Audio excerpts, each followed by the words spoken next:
दोस्तों नमस्कार। कुछ प्रधानमंत्री कहते हैं, कुछ छुपाते हैं। कुछ गृह मंत्री कहते हैं, कुछ छुपाते हैं। कुछ बीजेपी कहना चाहती है, कुछ छुपा ले जाती है।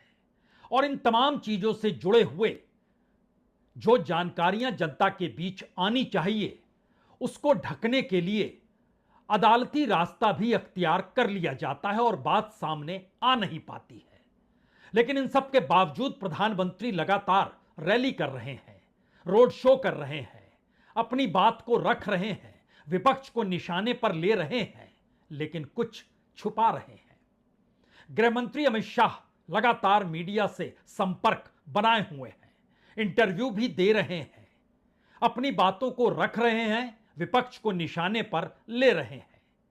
कुछ बातों को नए तरीके से परिभाषित करना चाह रहे हैं। और देश और दुनिया की सबसे बड़ी पॉलिटिकल पार्टी बीजेपी नए तरीके से अपने अनुकूल ऐसी बिसात अपने ही लोगों के बीच बिछा रही है, जिससे विरोध करने वाले लोग या फिर जिससे वह खुद नाखुश है, उनको हाशिए पर ढकेलने का काम वो कर रही है। सवाल पूछा जाए तो वह खामोश हो जाती है, कहती है जरूरत नहीं है। और इन तमाम परिस्थितियों के बीच अदालती रास्ता और उसके जरिए ढाल बनाना, यह तो एक पुराने हुनर की स्थिति है जो हमेशा सत्ता में आने के बाद बीजेपी के साथ रही है। आप भी सोच रहे होंगे ये कौन सा चक्रव्यूह है। पहला सवाल इस देश के गृह मंत्री से, क्या पूर्व उपराष्ट्रपति जगदीप धनखड़ नजरबंद हैं? क्या वो तख्ता पलट करना चाहते थे? जवाब क्या होगा? जवाब है, बात का बतंगड़ नहीं बनाना चाहिए। ऐसी कोई बात नहीं है। धनखड़ जी ने पद पर रहते हुए संविधान के हिसाब से अच्छा काम किया। स्वास्थ्य के कारणों की वजह से उन्होंने इस्तीफा दे दिया। इसको ज्यादा खींचकर कुछ ढूंढने का प्रयास बिल्कुल नहीं करना चाहिए। ठीक है, अटल बिहारी वाजपेयी के जन्मदिन की 100वीं वर्षगांठ देश भर में मनाई जाए, बर्थ एनिवर्सरी, उसमें 23 नाम निर्धारित किए गए। एक से एक नाम है, लेकिन नितिन गडकरी का नाम नहीं है। नितिन गडकरी जो बीजेपी के अध्यक्ष रह चुके हैं। अटल बिहारी वाजपेयी से उनके रिश्ते खासे करीबी थे। उस दौर में जो अटल बिहारी वाजपेयी के करीब नहीं भी थे, उनका नाम भी कमेटी में है, लेकिन नितिन गडकरी का नहीं है। क्यों नहीं है? अरे छोड़िए इसे, क्या जान के कीजिएगा। और फिर ऐसी कमेटियां तो बनती रहती है, दसियों कमेटियां बनती हैं। इसका कोई मतलब नहीं है कि आपको बताया जाए। जवाब मिल गया आपको। प्रधानमंत्री 1978 में दिल्ली यूनिवर्सिटी से बीए की डिग्री हासिल करते हैं। राष्ट्रपति सचिवालय में एक मैसेज आरटीआई के जरिए जाता है कि हमें बताया जाए। वो कहते हैं कोई जानकारी सचिवालय के पास नहीं है, और अगर आपको जानकारी चाहिए तो उसकी जानकारी आप यहां से हासिल करने के लिए एक और दरख्वास्त कर सकते हैं। इन सब के बीच देश का सूचना आयोग कहता है नहीं नहीं, जानकारी तो होनी चाहिए। तो 1978 में जो भी बच्चे पास हुए हैं दिल्ली यूनिवर्सिटी से, जिन्होंने ग्रेजुएशन किया है, उनका नाम सामने आना चाहिए। मामला दिल्ली हाई कोर्ट तक चला जाता है और कहा जाता है नहीं नहीं, जो सूचना आयोग है उसका कथन सही नहीं है, क्योंकि सॉलिसिटर जनरल तुषार मेहता कहते हैं कि दरअसल अदालत को अगर डिग्री देखनी है तो हम दिखा देंगे, लेकिन इस तरीके से पब्लिक डोमेन में क्यों दिखाया जाए, क्यों बताया जाए? यह भी डॉक्यूमेंटेड है। अब सवाल आपके जहन में दो उठने चाहिए। इस दौर में सरकार क्या किसी संकट से जूझ रही है? प्रधानमंत्री मोदी इसीलिए जनता के बीच जाकर अपनी बातों को कह रहे हैं। क्या दूसरा सवाल यह भी है कि एक तरफ एक जोड़ी मोदी और शाह की, और दूसरी तरफ संघ और उसके करीबी कोई नया ताना बाना बुन रहे हैं क्या? और इन सवालों के अक्स तले यह वाकई देश के लिए बहुत गंभीर सवाल नहीं है। इस देश के गृह मंत्री को इस देश के पूर्व उपराष्ट्रपति के होने की जानकारी नहीं है, या वो नहीं बताते हैं कि कहां पर वो हैं, या फिर वो कहते हैं ये जानकर आप क्या कीजिएगा। ऐसी परिस्थिति तो पहले कभी नहीं थी। तो आइए एक सिलसिला शुरू करते हैं और इस सिलसिले की हर पन्ने को आप ध्यान से पढ़ते रहिएगा। पहली शुरुआत तो इसी बात को लेकर होती है, इस देश के उपराष्ट्रपति रहे जगदीप धनखड़ कहां पर हैं। और देश के गृह मंत्री जब आज एएनआई पहुंचे और वहां पर जब उनसे इंटरव्यू में 2 या 3 सवाल ही किए गए, उन 3 सवालों के जवाब इस तरीके से आए, जहां पहला जवाब था बहुत साफ तौर पर, क्या सरकार की तरफ से पूर्व उपराष्ट्रपति जगदीप धनखड़ से इस्तीफा लिया गया और इस्तीफा लेने के साथ कोई दबाव बनाया गया क्या? जवाब क्या होगा? धनखड़ साहब के साथ क्या हुआ था? उन्होंने आपने प्रेशर डाला था उन पर रेजिग्नेशन के नहीं, लिए? मुझे लगता है एएनआई ने रिसर्च विंग बंद कर दिया है। धनखड़ साहब का इस्तीफे का पत्र स्वयं स्पष्ट है। इन्होंने अपने आरोग्य का हवाला देते हुए इस्तीफा दिया है, स्वास्थ्य का हवाला देते हुए, और उन्होंने सरकार के मंत्री, प्रधानमंत्री और सभी सदस्यों का हृदय से उनके अच्छे कार्यकाल के लिए धन्यवाद किया है। जवाब की आखिरी लाइन है, उन्होंने सरकार के सभी मंत्रियों और प्रधानमंत्री को अच्छे कार्यकाल के लिए धन्यवाद दिया। तो जिनको धन्यवाद दिया वही नहीं बता पा रहे हैं कि उपराष्ट्रपति रहे जगदीप धनखड़ हैं कहां पर, और क्या वाकई जो बातें निकल पड़ी थी कि वो सत्ता पलटना चाहते थे, या फिर वह चौकी संसद के भीतर राज्यसभा के चेयरमैन की कुर्सी पर बैठकर कह चुके थे कि उनके रिश्ते बीते 30 साल पहले या कहें 25 साल पहले आरएसएस के साथ बेहद करीब के थे, और वो आरएसएस को इस देश और दुनिया का सबसे अनुशासनबद्ध ऑर्गेनाइजेशन मानते हैं, जिसका जिक्र बहुत बाद में या कहें हाल में 15 अगस्त को खुद प्रधानमंत्री मोदी ने किया। लेकिन जब यह सवाल बड़ा है कि इस्तीफा दे दिया गया और उसके बाद से वो लापता हैं, तो एक आरटीआई गई। उस आरटीआई में पूछा गया, ये अजय वासुदेव बोस हैं जो कि महाराष्ट्र के अमरावती जो विदर्भ में आता है वहां से, उन्होंने एक आरटीआई डाली और राष्ट्रपति सचिवालय के पास आरटीआई भेजी कि हमें जानकारी तो दीजिए कि वो कहां पर हैं। तो राष्ट्रपति सचिवालय ने उन्हें जवाब दिया 20 अगस्त को, बहुत दिन नहीं हुए, 5 दिन पहले की बात है। राष्ट्रपति के सचिवालय के पास कोई जानकारी नहीं है, गृह मंत्रालय ने उनका इस्तीफा नोटिफाइड कर दिया है और गैजेट नोटिफिकेशन नंबर 3354 ब्रैकेट में ई तारीख 22/7 यानी 22 जुलाई 2025 ये पब्लिक डोमेन में है। और अगर आप फिर और जानकारी चाहते हैं तो 30 दिनों में अपील कर सकते हैं। इसके लिए आपको जो एसडी अपीलाइट अथॉरिटी है विदिशा मित्रा, उनसे संपर्क करना होगा। उनका एड्रेस भी यही है, राष्ट्रपति सचिवालय, राष्ट्रपति भवन, और यहीं पर आरटीआई इससे पहले भी डाला गया था। एक कॉपी देख लीजिए आप।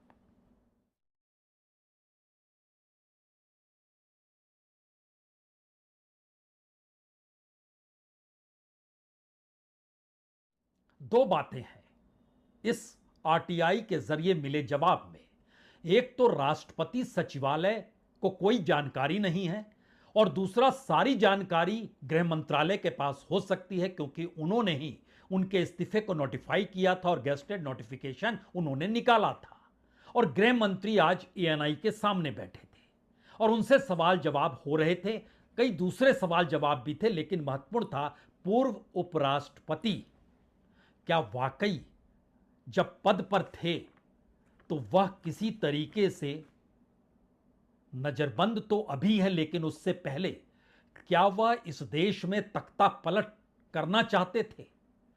और तख्ता पलट की थ्योरी दरअसल कहीं बाहर से नहीं बल्कि बीजेपी और संघ के भीतर से निकली हुई थ्योरी अलग अलग माध्यमों से निकलकर सामने आई थी।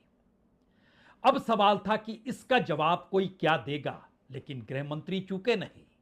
वो जानते हैं देश इस वक्त वही चला रहे हैं, प्रधानमंत्री चेहरा जरूर हैं और उनकी बात जनता ज्यादा बेहतर तरीके से और तेजी के साथ समझ लेती है, तो वह जनता के बीच रैली कर रहे हैं। रोड शो आज भी अहमदाबाद में उन्होंने किया है, लेकिन बातें तो सत्ता की तरफ से उन्होंने ही रखनी है। तो इस सवाल का जवाब और इससे जुड़े सवाल का जवाब कैसे दिया उन्होंने? विपक्ष और सभी पूछ रहे, मीडिया भी पूछ रही है कि वो है कहाँ, हाउस अरेस्ट पे है कि ऐसा क्या है कि सच और झूठ की व्याख्या आपने शायद विपक्ष क्या कहता है इसको बना ली। पर काफी सारे बैकग्राउंड इंफॉर्मेशन तो बाहर निकल रहा था ना कि वो कुछ ट्राई कर रहे थे। ये भी बात निकल रही है कि शायद कू कर रहे थे। कौन? धनखड़ जी। नहीं, ऐसी कोई बात नहीं है जी। इसमें बात का बतंगड़ नहीं बनाना चाहिए। धनखड़ जी संवैधानिक पद पर बैठे, अपने कार्यकाल में उन्होंने संविधान के हिसाब से अच्छा काम किया जी। इनकी निजी स्वास्थ्य की समस्या के कारण इन्होंने इस्तीफा दिया है। हाँ। इसको ज्यादा खींच कर कुछ ढूंढने का प्रयास नहीं करना चाहिए। देखिए देश में बहुत सारी पॉजिटिव स्टोरीज हैं हमेशा इस तरह की स्टोरी के पीछे। गृह मंत्री अमित शाह ने जवाब तो दे दिया, लेकिन यह पूरा इंटरव्यू दरअसल जो नया कानून लाया जा रहा है संविधान में संशोधन करके, उसी के इर्द गिर्द पूरे के पूरे इंटरव्यू को रहना था।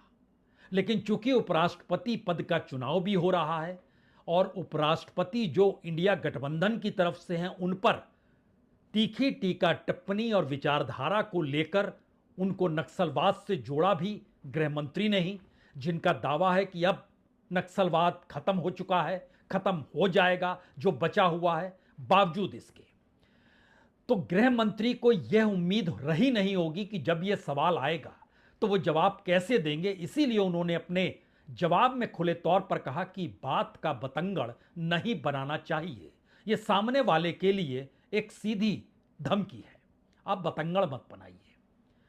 चाहे तो इसके बाद सवाल पूछा जा सकता था कि दरअसल बतंगड़ बनाने की जरूरत नहीं है, लेकिन आजादी के बाद ऐसा कभी हुआ ही नहीं कि भारत का कोई उपराष्ट्रपति गायब हो जाए और महीनों सामने ना आ पाए।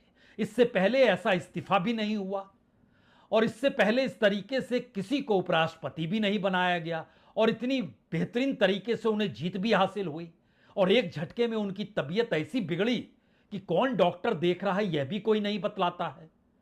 बाकियों को तो मिलने की इजाजत है नहीं, लेकिन वो हैं कहां पर यह भी कोई जानकारी नहीं देता है।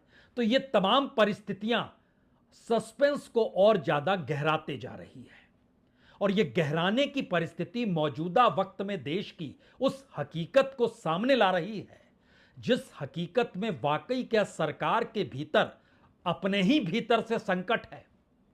इसीलिए गृह मंत्री अमित शाह को सामने आना पड़ा और अगला सवाल इससे जुड़ा हुआ यह है कि विपक्ष इस हकीकत को समझ रहा है, क्योंकि अगर यह इंटरव्यू सिर्फ और सिर्फ नए कानून के मद्देनजर था तो उसमें भी ये जुड़े हुए सवाल हो सकते थे कि गिरफ्तार तो आप ही करवाते हो, जेल तो आप ही डलवाते हो, कितने दिन जेल में रहेगा यह भी तय कर लेते हो। और उदाहरण खुद गृह मंत्री ने केजरीवाल का दिया, वो बताइए जेल में रहकर मुख्यमंत्री पद को उपभोग भी कर रहे हैं और उसको चला भी रहे हैं, तो जेल से कोई मुख्यमंत्री बना रह सकता है क्या? सवाल तो जायज है। अब सवाल है कि जिस आधार पे या जिस आरोप में उन्हें जेल भेजा गया, चुनाव हारने के बाद वो जेल क्यों नहीं जा पा रहे हैं? ऐसी कौन सी मुसीबत सीबीआई और ईडी के सामने आ गई और बीजेपी के नेताओं के सामने कौन सा संकट आ गया कि अब वो उन आरोपों तले उन्हें घेरते ही नहीं है? उनको तो जेल में होना चाहिए था। अगर आप पूरी चुनाव की प्रक्रिया को समझें, उस दौर में उठने वाली आवाजों को सुने, उस दौर में लगते हुए आरोपों को देखें, उस दौर में सीबीआई और ईडी जो कह रही थी उसे ही सुन लें, उन्हें तो जेल में रहना चाहिए। लेकिन उसके बाद आम आदमी पार्टी के नेताओं के जेल जाने पर ब्रेक सी लग गई है। बहरहाल अब इसके आगे की परिस्थिति यह है कि कानून जो आ रहा है उसके इर्द गिर्द का यह ताना बाना था और शायद यही वो स्थिति है जिस परिस्थिति में मौजूदा वक्त में देश किन हालातों में है, इसको इस देश के विपक्ष के नेता जो पार्लियामेंट में राहुल गांधी हैं, उन्होंने 3-4 दिनों पहले एक परिस्थिति खींची कि कैसे संभव वाइस प्रेसिडेंट ही गायब हो जाएं। The day the vice president resigned, I think Venugopal ji called me and said, vice president is gone. There's a big story about why he resigned. Some of you might know it, some of you might not know it. But there's a story behind it. And then there's a story about why he's in hiding. Why the Vice President of India, is in a situation where he cannot say a word. One word. And has to hide.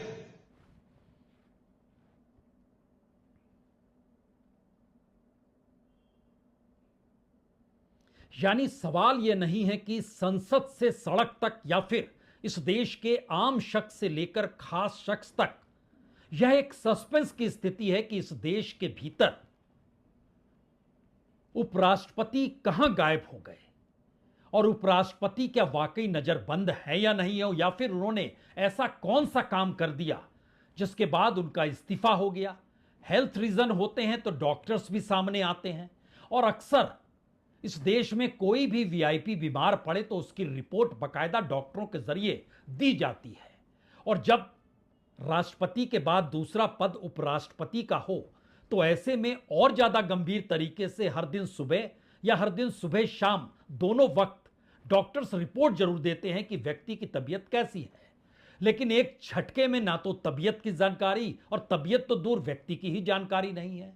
यानी इस देश के भीतर मौजूदा राजनीतिक सत्ता की जो ताकत थी, क्या वह उस भंवर में फंस गई है जहां पर उसे यह महसूस होने लगा है कि जरा सी भी चूक हुई तो सत्ता खिसक गई। और सत्ता खिसकाने वाला विपक्ष नहीं है, बल्कि अपने ही पार्टी के भीतर से उठते सवाल हैं, अपनी ही उस संगठन के भीतर से उठते हुए सवाल हैं जो विचारधारा की लड़ाई इस देश में बतौर सबसे बड़े परिवार के तौर पर लगातार लड़ती रही है। और यह सवाल इसलिए भी बड़ा है क्योंकि खुद प्रधानमंत्री मोदी आरएसएस के प्रचारक रहे हैं, अटल बिहारी वाजपेयी भी आरएसएस के प्रचारक रहे। और इस देश के भीतर किसी से भी पूछिएगा कि मौजूदा वक्त में संघ के सरसंघ चालक मोहन भागवत के सबसे करीब कौन है, तो नाम इधर उधर नहीं जाएगा, बल्कि नागपुर के विधायक सांसद का ही नाम सामने आएगा। और चूंकि एक वक्त बीजेपी का अध्यक्ष नितिन गडकरी बन जाएं, ये पूरा संघ ने अपने तौर पर प्रयास किया और दिल्ली की पूरी रणनीति उन्हें उस गद्दी से उतारने में लग गई थी। और किस तरीके से उनके यहां छापे मारे गए, उस वक्त अरुण जेटली जी जिंदा थे, वो पूरी की पूरी एक अलग थ्योरी नहीं है, बल्कि हर थ्योरी एक दूसरे से जुड़ी हुई है जो मौजूदा वक्त में अब निकल के सामने आ रही है। तो फिर सरसंघ चालक मोहन भागवत से करीबी रिश्ते आज के नहीं है। 90 के दशक में हम लोगों ने नागपुर में देखा है लैमरेटा स्कूटर पर नितिन गडकरी को चलते हुए और पीछे मोहन भागवत जी को बैठे हुए। उस दौर में भी संघ के भीतर जब दूसरे सरसंघचालक थे, उस दौर में भी नितिन गडकरी की भूमिका नागपुर में संघ हेडक्वार्टर के बीच और मोहन भागवत की भूमिका, कोई छुपा हुआ नहीं है ये चीजें। और इन सब के बीच हमें लगता है एक नाम का जिक्र और करना चाहिए, वो संजय जोशी भी चूंकि नागपुर के बगल काटोल से आते हैं तो उनकी भी भूमिका, ये सारी चीजें सबके सामने है। लेकिन सवाल पार्टी के भीतर का है। शायद इसीलिए अब यह सवाल और तीखा हो गया क्योंकि अटल बिहारी वाजपेयी की 100वीं बर्थ एनिवर्सरी के लिए एक हाई लेवल कमेटी बनाई गई। उस कमेटी में पहला नाम प्रतिभा पाटिल का है जो पूर्व राष्ट्रपति रह चुकी हैं। रामनाथ कोविंद दूसरा नाम है जो पूर्व राष्ट्रपति रह चुके हैं। तीसरा नाम एच.डी. देवेगौड़ा का है जो पूर्व प्रधानमंत्री रह चुके हैं। अच्छी बात है, प्रतिष्ठित पदों पर रहने वाले लोग अगर अटल बिहारी वाजपेयी की 100वीं जन्म तिथि के मौके पर वर्षगांठ हाई लेवल कमेटी जो बनी उसमें शरीक किए गए तो इससे बेहतर कुछ हो नहीं सकता है। और सहयोगियों को भी शामिल किया गया, जैसे जनता दल यूनाइटेड के ललन सिंह हैं, जैसे एलजेपी के चिराग पासवान हैं, जैसे के.आर. नायडू हैं टीडीपी के जो एविएशन मिनिस्टर हैं। लेकिन उसके बाद की लकीर को अगर खींचना शुरू करें तो जो नाम आएगा उसमें 3 नाम सिर्फ आपको निकल के आ सकते हैं। एक राजनाथ सिंह का नाम और दूसरा नाम खोजना मुश्किल होगा जो आपको लगेगा कि वाकई अटल बिहारी वाजपेयी के करीब थे, बहुत करीब थे। उस लिहाज से आपको दूसरा नाम राजनाथ सिंह के अलावे कोई दूसरा नाम तुरंत जहन में आएगा तो पुराना नाम नितिन गडकरी का ही आएगा। लेकिन 23 नामों की लिस्ट में नितिन गडकरी नहीं है। ओम बिरला हैं, अमित शाह हैं, जेपी नड्डा है, शिवराज सिंह चौहान है, निर्मला सीतारमण है, जयशंकर है। शिवराज सिंह चौहान भी अटल बिहारी वाजपेयी के साथ संपर्क में रहते थे, दूसरा नाम उनका है। निर्मला सीतारमण है, जयशंकर है, मनोहर लाल खट्टर है, पीयूष गोयल है, भूपेंद्र यादव है, गजेंद्र सिंह शेखावत है, हरदीप पुरी है, मनसुख मांडविया है। लेकिन इस 23 नामों के बीच आपको नितिन गडकरी का नाम नहीं मिलेगा। लिस्ट देखिए।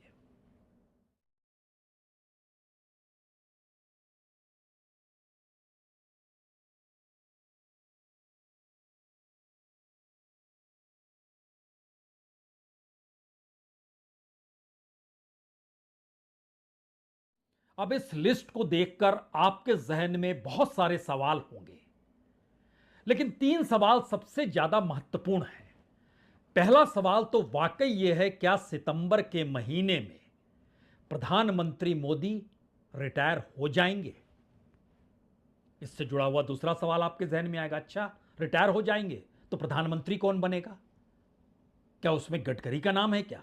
तो अगर गडकरी का नाम है तो उन्हें तुरंत धराशायी करने की जरूरत है। तो धराशायी कैसे किया जाए? तीसरी परिस्थिति होगी, अच्छा अपने अनुकूल व्यक्ति को चाहते हैं, तब तो उन्हें कम से कम उत्तर प्रदेश और महाराष्ट्र के मुख्यमंत्रियों को भी अपने अनुकूल लाके खड़ा करना होगा, यानी इनकी ताकत को भी साइज में लाना होगा। उधर देवेंद्र फडणवीस संघ के चहेते बनकर मुख्यमंत्री पद पर पहुंच गए और एक वक्त योगी आदित्यनाथ संघ के करीबी और चहेते बनकर उत्तर प्रदेश के मुख्यमंत्री बन गए। दोनों मुख्यमंत्री बनने के बाद सफल साबित हुए, इसमें कोई दो मत नहीं है। लेकिन सफलता अगर एक ही व्यक्ति के नाम से जानी जाए और उससे हटकर कोई समानांतर कोई दूसरा शख्स खड़ा हो रहा हो तो वह चेतावनी के तौर पर तो है, तो उसे बर्दाश्त कैसे किया जाए? इस पहले सवाल से जुड़ा हुआ दूसरा सवाल है, क्या वाकई बीजेपी के भीतर और संघ के भीतर मौजूदा मोदी शाह की जोड़ी को लेकर कहीं एक असमंजस की स्थिति है, कहीं एक घुटन की स्थिति है, कहीं भविष्य के सवालों को लेकर अनसुलझे जवाब हैं? आने वाले वक्त में भविष्य को जो देखने की स्थिति में आरएसएस आज से नहीं बहुत पहले से रही है। अटल बिहारी वाजपेयी के दौर में ही उसने किस युवा नेता को आने वाले वक्त में बागडोर सौंपी जाए इसके प्रयास शुरू कर दिए थे। उस वक्त याद कीजिएगा, गुजरात के मुख्यमंत्री कौन थे, मध्य प्रदेश के मुख्यमंत्री कौन थे। गडकरी साहब को तो निकाल के लाया ही गया, लेकिन उनको कैसे राजनीतिक तिकड़ों में चीजें खारिज की गई, ये सारी चीजें इतिहास का हिस्सा जरूर है। लेकिन एक बार फिर मौजूदा वक्त में जब तारीख नजदीक आ रही है 17 सितंबर प्रधानमंत्री मोदी के जन्मदिन की, और उससे पहले कल जो हम आपसे जिक्र कर रहे थे 9 सितंबर जब उपराष्ट्रपति पद का चुनाव होना है, तो उससे पहले तीसरा सवाल सीधे सीधे मोदी शाह की जोड़ी से आकर जुड़ गया है। इनकी पूरी राजनीति जिन धाराओं को इस्तेमाल करते हुए आगे बढ़ाती चली गई, संघ उस रास्ते कभी नहीं चला। संघ अपने तौर पर कभी भी पिछड़ों की राजनीति करने की दिशा में और अपने नेता को पिछड़ा बता देना, बतौर स्वयंसेवक बताने के, ऐसी स्थिति आई नहीं थी जो आ गई। इस देश के भीतर में जो उसकी अपनी थ्योरी शुरू से रही, और उसकी अपनी थ्योरी का मतलब यही होता है कि हर बरस उसका एक अधिवेशन होता है संघ का, जिसमें राजनीतिक प्रस्ताव लाए जाते हैं। उन राजनीतिक प्रस्तावों की हर कड़ी को अगर आप देखना 50 के दशक से शुरू करेंगे और 2014 तक आते आते रुक जाएंगे, तो भी आपके जहन में सवाल होगा कि 2014 के बाद की परिस्थिति, जब अपना प्रचारक ही प्रधानमंत्री है, तब एक झटके में संघ के तमाम ऑर्गेनाइजेशन कुंद क्यों पड़ गए। उन ऑर्गेनाइजेशन को जो हेड करते थे, जो उसकी अगुवाई कर रहे थे, वो चाहे किसान संघ हो, चाहे विश्व हिंदू परिषद हो, चाहे आदिवासी कल्याण संघ ही क्यों ना हो, चाहे स्वदेशी जागरण मंच ही क्यों ना हो, जहां जहां राजनीति अपने मुद्दों को ठहराना सही चाहती थी, वहां वहां इन संगठनों को संभालने वाले लोगों को बदल दिया गया, या बाहर का रास्ता दिखलाने के लिए एक नई तरीके की राजनीति खुलकर चल पड़ी। तो क्या इन सब की उम्र अब पूरी हो चली है? इसीलिए यह एक सिलसिला देश के उपराष्ट्रपति के अचानक सस्पेंसपूर्ण तरीके से गायब हो जाना और सरकार का चुप्पी थाम लेना, और जब कहना तो क्या कहना, यह भी आज आपने सुन लिया, बात का बतंगड़ मत बनाइए। ये परिस्थिति इससे पहले हंसते खेलते परिवार के भीतर नहीं थी। इस दौर में पूरा हंसता खेलता परिवार तनाव में क्यों है, वो टेंशन में क्यों रहता है, और उसके चेहरे की तनी हुई भौएं अपने नेता की खुशी में जाके सिमट जाती है, वो मुस्कुरा तो दे। ऐसी परिस्थिति इससे पहले तो कभी नहीं थी। इस दौर में क्या वाकई बीजेपी किसी विकल्प को देख रही है, और जिस विकल्प को बीजेपी और संघ देख रहा है वह विकल्प मौजूदा वक्त की सत्ता को मंजूर नहीं है, और उस सत्ता ने तय किया है कि जो हो सकता है आखिरी दम तक लड़ाई तो लड़नी है। तो क्या यह शुरुआती परिस्थिति है और आने वाले वक्त में और घना अंधेरा छाने वाला है? हो सकता है। सवाल सिर्फ यही है, गहरी लंबी अंधेरी गुफा के बाद उजियारा तो आएगा ना? यह कोई भी सरसंघचालक से पूछ सकता है, प्रधानमंत्री मोदी या गृहमंत्री अमित शाह से पूछ सकता है, बीजेपी के भीतर बैठी उस पीढ़ी से पूछ सकता है जो अटल बिहारी वाजपेयी के दौर में भी थी और अभी भी है, या फिर नए युवाओं से पूछ सकता है जिसकी जुबान पर एक ही नाम रहे, एक ही नारा रहे। यह पाठ उसको राजनीतिक तौर पर पढ़ाया गया है। सब कुछ परिवार के भीतर सिमटा हुआ है। कौन बटन खोले और कौन इन चीजों को उघाड़ कर रख दे, अधिक दिन नहीं है। सितंबर में लगता है सब कुछ होगा। बहुत बहुत शुक्रिया।